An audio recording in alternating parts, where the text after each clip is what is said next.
রুই মাছের পেটিতে নুন দিয়ে দিলাম, হলুদ দিলাম।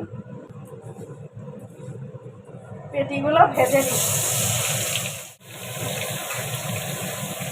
পেটিগুলো এক পিস হয়ে গেছে, এবার অপর পিসটাও ভেজে নিচ্ছি। 5 ফোড়ন দিলাম, পেঁয়াজ দিলাম।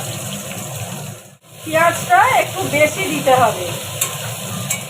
কাঁচা লঙ্কা আর রসুন পেস্ট করে নিচ্ছি। পেঁয়াজটা আধ ভাজা করে নিয়েছি, এবার টমেটো দিয়ে দিলাম।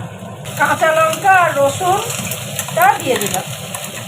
জিরে আর আদা বাটা, নুন, হলুদ, সামান্য কাশ্মীরি লঙ্কার গুঁড়ো, ভালো করে একটু কষে নেব।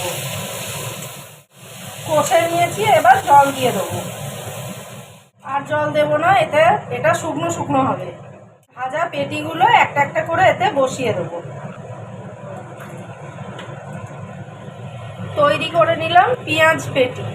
এবার এটা নামিয়ে নেব। নতুন বন্ধুদের সাবস্ক্রাইব করার জন্য অনুরোধ রইল।